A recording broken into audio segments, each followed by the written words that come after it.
Make a damn schedule and stick to it. Okay, so what's the rule with the schedule? It's not a bloody prison. That's the first thing that people do wrong. They say, well, I don't like to follow a schedule. Well, it's like, well, what kind of schedule are you setting up? Well, I have to do this, then I have to do this, then I have to do this, you know, and then I just go play video games, because who wants to do all these things that I have to do? It's like, wrong. Set the damn schedule up so that you have the day you want. That's the trick. It's like, okay, I've got tomorrow. If I was going to set it up so it was the best possible day I could have, practically speaking, what would it look like? Well, then you schedule that. And obviously there's a bit of responsibility that's going to go along with that, because if you have any sense, one of the things that you're going to insist upon is that at the end of the day, you're not in worse shape than you were than at the beginning of the day, right? Because that's a stupid day. If you have a bunch of those in a row, you just dig, you dig yourself a hole and then you bury yourself in it. It's like, sorry, that's just not a good strategy. It's a bad strategy. So maybe 20% of your day has to be responsibility and obligation, or maybe it's more than that, depending on how far behind you are. But even that, you can ask yourself, okay, well, I've got these responsibilities. I have to schedule the damn things in. What's the right ratio of responsibility to reward? And you can ask yourself that, just like you'd negotiate with someone who is working for you. It's like, okay, you got to work tomorrow. Okay, so I want you to work tomorrow. And you might say, okay, well, what are you going to do for me that makes it likely that I'll work for you? Well, you could ask yourself that, So maybe you do an hour of responsibility and then you play a video game for 15 minutes. I don't know, whatever turns your crank, man. But, you have to negotiate with yourself and not tyrannize yourself. Like you're negotiating with someone that you care for, that you would like to be productive and have a good life. And that's how you make the schedule. It's like, and then you look at the day and you think, well, if I had that day, that'd be good. Great. And you're useless and horrible, so you'll probably only hit it with about 70% accuracy, but that beats the hell out of 0, right? And if you hit it even with 50% accuracy, another rule is, well, aim for 51% the next week, or 50.5% for God's sake, or because you're going to hit that position where things start to loop back positively and spiral you upward. Stop doing the things that you know are wrong that you could stop doing. Right? So it's a fairly limited attempt. First of all, we're not going to say that you know what the good is or what the truth is in any ultimate sense. But we will presume that there are things that you're doing that for one reason or another are not in your best interests. There's something about them that you just know you should stop. They're kind of self-evident to you. Other things you're going to be doubtful about. You're not going to know which way is up and which way is down. But there are things that you're doing that you know you shouldn't do. Now, some of those you won't stop doing. For whatever reason, you don't have the discipline, or maybe there's a secondary payoff, or you don't believe it's necessary, or it's too much of a sacrifice, or you're angry or resentful or afraid, who knows? So forget about those for now. But there's another subset that you could stop doing. It might be a little thing. Well, that's fine. Stop doing it and see what happens. And what'll happen is your vision will clear a little bit. And then something else will pop up in your field of apprehension that you will also know you should stop doing, and that you could stop doing, because you strengthened yourself a bit by stopping doing the particular stupid thing that you were doing before. That just puts you together a little bit more.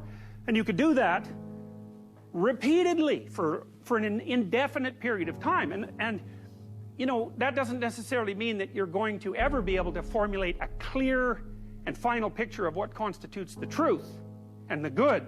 But it does mean that you'll be able to continually move away from what's untruth and what's bad. And, that's not a bad start. I can't sleep at night because I'm thinking about something, and usually what I'll do is go write it down. I have some writing to do, so I get up and I go write down what I'm thinking, and that usually does the trick. But because I had been playing with YouTube, I thought, well,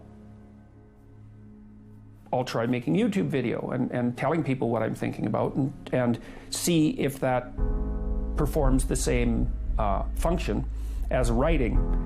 And to me, the function of writing, well, it's twofold. One is conceivably to communicate with people, although the fundamental purpose for me is to clarify my thoughts so that I know because if something is disturbing you, what that means is that it needs to be articulated, it's the emergence of unexplored territory, something that disturbs you. That's the right way to think about it. It's unmapped territory that's manifesting itself. It's like a vista of threat and possibility, and you need to articulate a path through it. And so that's what I was doing. It's like I was thinking, well, this is bothering me, and this seems to be why, and here's what I think is going on, and so I made the videos, and in some sense I didn't think anything more of it. You don't have to necessarily have done anything wrong for things to get completely out of control. It's a terrifying doctrine, but it's not a hopeless doctrine, because it still says that there's a way forward, there's a pathway forward, and the pathway forward is to adopt a mode of being that has some nobility, so that you can tolerate yourself and perhaps even have some respect for yourself as someone who's capable of standing up in the face of that terrible vulnerability and suffering, and that the pathway forward, as far as the existentialists are concerned, is by, well, certainly by the avoidance of deceit, particularly in language, but also by the adoption of responsibility for the conditions of existence and some attempt on your part to actually rectify them. And the thing that's so interesting about that is, well, two, as far as I'm concerned, and some of this is from clinical experience. You know, if you take people, and I've told you this, and you expose them voluntarily to things that they are avoiding and are afraid of, you know, that they know they need to overcome in order to meet their goals, their self-defined goals. If you can teach people to stand up in the face of the things they're afraid of, they get stronger. And you don't know what the upper limits to that are, because you might ask yourself, like, if for 10 years, if you didn't avoid doing what you knew you needed to do, by your own definitions, right, within the value structure that you've created, to the degree that you've done that, what would you be like? Well, you know, there are remarkable people who come into the world from time to time, and there are people who do find out over decades-long periods what they could be like if they were who they were, if they spoke their being forward. And they get stronger and stronger and stronger, and we don't know the limits to that. We do not know the limits to that. And so you could say, well, in part, perhaps the reason that you're suffering unbearably can be left at your feet, because you're not everything you could be, and you know it. And of course, that's a terrible thing to admit, and it's a terrible thing to consider, but there's real promise in it, right? Because it means that perhaps there's another way that you could look at the world, and another way that you could act in the world, so what it would reflect back to you would be much better than what it reflects back to you now. My experience is with people that we're probably running at about 51% of our capacity. Something, I mean, you can think about this yourselves. I often ask undergraduates how many hours a day you waste, or how many hours a week you waste, and the classic answer is something like 4 to 6 hours a day. You know, inefficient studying, watching things on YouTube that not only do you not want to watch, that you don't even care about, that make you feel horrible about watching after you're done. That's probably 4 hours right there. You know, you think, well, that's 25 hours a week, it's 100 hours a month, that's 2.5 full work weeks, it's half a year of work weeks per year. And if your time is worth $20 an hour, which is a radical underestimate, it's probably more like 50 if you think about it in terms of deferred wages. If you're wasting 20 hours a week, you're wasting $50,000 a year. And you are doing that right now. And it's because you're young, wasting $50,000 a year is a way bigger catastrophe than it would be for me to waste it, because I'm not going to last nearly as long. And so if your life isn't everything it could be, you could ask yourself, well, what would happen if you just stopped wasting the opportunities that are in front of you? You'd be who knows how much more efficient?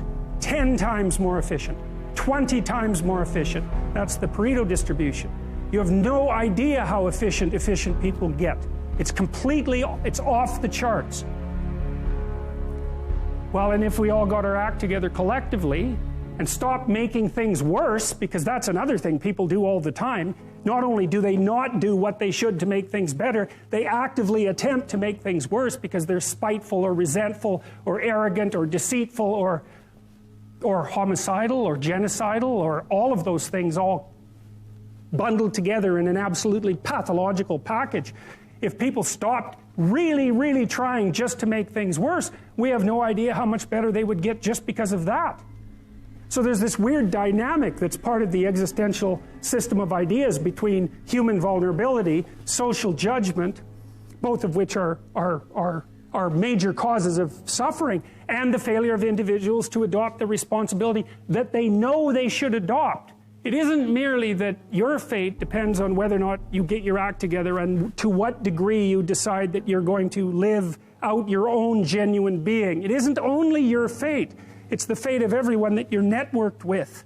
And so, you know, you think, well, there's 9 billion, 7 billion people in the world. We're going to peak at about 9 billion, by the way, and then it'll decline rapidly. But 7 billion people in the world, and who are you? You're just one little dust mote among that 7 billion. And so it really doesn't matter what you do or don't do, but that's simply not the case. It's the wrong model, because you're at the center of a network. You're a node in a network. Of course, that's even more true now that we have social media. You'll know 1,000 people, at least over the course of your life. And they'll know 1,000 people each, and that puts you one person away from 1 million, and 2 persons away from 1 billion.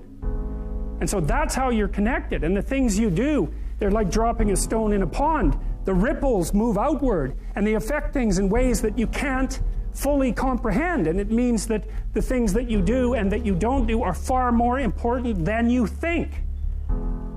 And so if you act that way, of course, the terror of realizing that is that it actually starts to matter what you do. And you might say, well, that's better than living a meaningless existence. It's better for it to matter. But I mean, if you really asked yourself, would you be so sure if you had the choice? I can live with no responsibility whatsoever. The price I pay is that nothing matters.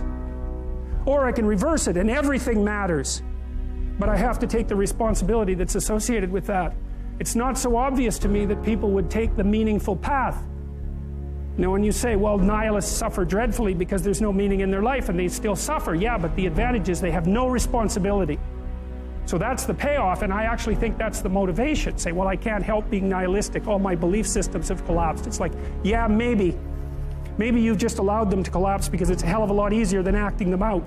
And the price you pay is some meaningless suffering, but you can always whine about that and people will feel sorry for you, and you have the option of taking the pathway of the martyr, so that's a pretty good deal, all things considered, especially when the alternative is to bear your burden properly and to live forthrightly in the world. Well, what Solzhenitsyn figured out, and so many people in the 20th century, it's not just him, even though he's the best example, is that if you live a pathological life, you pathologize your society.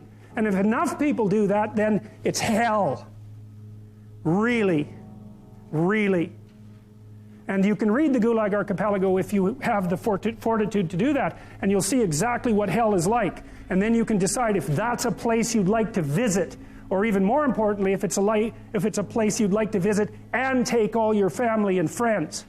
Because that's what happened in the 20th century. I started to pay very careful attention to what I was saying. I don't know if that happened voluntarily or involuntarily, but I could feel a sort of split developing in my psyche. And the split, and I've actually had students tell me the same thing that has happened to them after they've listened to some of the material that I've been describing to all of you. But I split into two, let's say. And one part was let's say the old me that was talking a lot and that liked to argue and that liked ideas. And there was another part that was watching that part, like just with its eyes open and neutrally judging. And the part that was neutrally judging was watching the part that was talking and going, that isn't your idea. You don't really believe that. You don't really know what you're talking about. That isn't true. And I thought, that's really interesting. So now and that was happening to like 95% of what I was saying. And so then I didn't really know what to do. I thought, okay, this is strange. So maybe I've fragmented, and that's just not a good thing at all. I mean, it wasn't like I was hearing voices or anything like that. I mean, it wasn't like that. It was, well, people have multiple parts. So then I had this weird conundrum. It was like, well, which of these two things are me? Is it the part that's listening and saying, no, that's rubbish, that's a lie, you're doing that to impress people, you're just trying to win the argument, you know? Was that me, or was the part that was going about my normal verbal business me? And I didn't know, but I decided I would go with the critic. And then what I tried to do, what I learned to do, I think, was to stop saying things that made me weak. And now I'm still trying to do that, because I'm always feeling when I talk whether or not the words that I'm saying are either making me align or making me come apart. And I think the alignment, I really do think the alignment I think alignment is the right way of conceptualizing it, because I think if you say things that are as true as you can say them, let's say, then they come out of the depths inside of you. Because we don't know where thoughts come from. We don't know how far down into your substructure the thoughts emerge. We don't know what processes of physiological alignment are necessary for you to speak from the core of your being. We don't understand any of that. We don't even conceptualize that, but I believe that you can feel that. And I learned some of that from reading Carl Rogers, by the way, who's a great clinician, because he talked about mental health in part as a coherence between the spiritual or the abstract and the physical, that the two things were aligned. And there's a lot of idea of alignment in psychoanalytic and clinical thinking. But anyways, I decided that I would start practicing not saying things that would make me weak. And what happened was that I had to stop saying almost everything that I was saying. I would say 95% of it. It's a hell of a shock to wake up and I mean, this was over a few months, but it's a hell of a shock to wake up and realize that you're mostly dead wood. It's a shock, you know, and you might think, well, do you really want all of that to burn off? It's like, well, there's nothing left but a little husk, 5% of you. It's like, well, if that 5% is solid, then maybe that's exactly what you want to have happen.